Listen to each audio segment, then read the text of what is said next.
Карлос всегда любил дикую природу. Еще будучи мальчишкой, он вместе с друзьями играл в лесу и лазил по горам. Но далекий и бескрайний океан, он всегда вызывал трепет и манил его своей загадочностью. И вот, наконец, Карлос решил прикоснуться к его тайне. В то утро едва поднявшееся солнце окутало побережье золотистым светом, под ногами мягко пружинил песок, а в лицо дул свежий соленый ветер. Вокруг царило умиротворение, но у Карлоса было необычное предчувствие, будто случится что-то невероятное, даже кожу покалывало от волнения. Он прихватил с собой камеру, чтобы сделать пару снимков. Мужчина как раз собирался снять рассвет, когда внезапно заметил нечто странное. Среди волн и пены кто-то стремительно плыл вдоль берега. Охваченный любопытством, Карлос не мог оторвать взгляд от черной фигуры, рассекающей волны.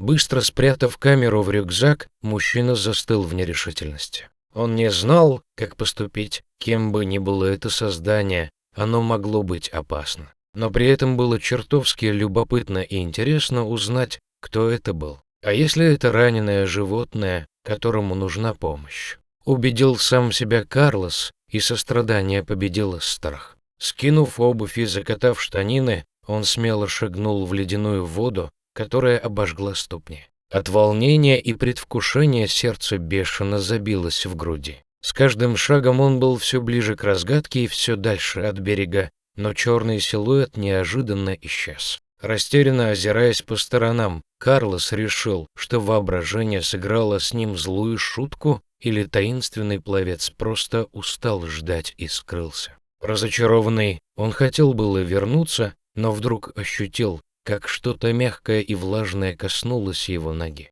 «Бог мой!» От испуга он едва не крикнул это вслух. Готовый бежать прочь, мужчина все же обернулся и увидел, что из воды высунулась маленькая круглая голова. Два черных блестящих глаза смотрели на него с тем же любопытством, с каким он сам недавно всматривался вдаль. Страх тут же исчез. Перед ним был Калан, морская выдра с блестящей коричневой шерстью и глазами, в которых читался интеллект животного. Казалось, она удивлена этой встрече ничуть не меньше.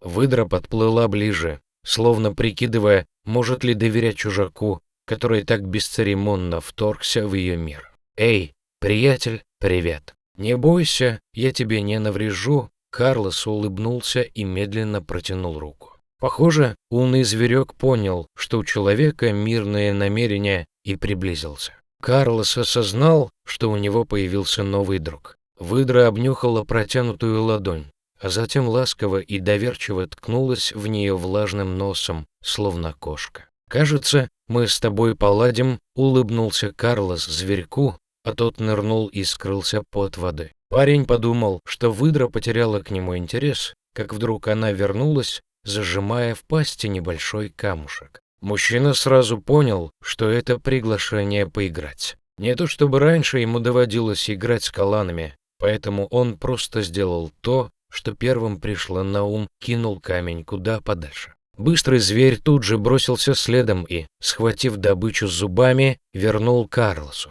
«А ты очень ловкая», — засмеялся впечатленный Карлос. «Значит, любишь играть». Он радовался, будто ребенок, когда зверек снова и снова приносил ему камень, как собаки приносят хозяевам палку.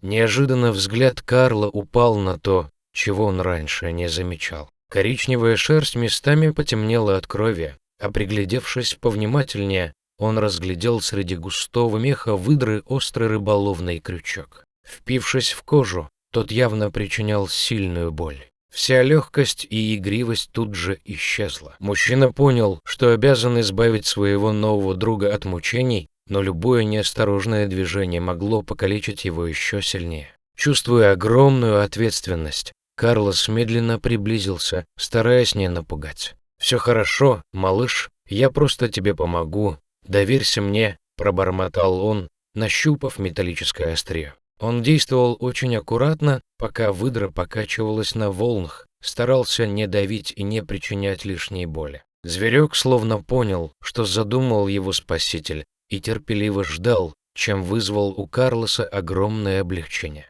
Он понимал, что серьезные раны потребуют вмешательства ветеринара, и внимательно осмотрел выдру. Не найдя ничего, кроме ранки от крючка, Карлос успокоился. Похоже, они встретились очень вовремя. «Ты молодец, приятель. Больше тебе не будет больно», — с чувством глубокого удовлетворения произнес он. Выдра плавала вокруг него кругами, словно не хотела покидать своего спасителя, но Карлос уже продрог и должен был вернуться на берег. «Прощай, мой друг», — напоследок сказал он, надеясь, что вскоре заскучавшая выдра уплывет. «Береги себя».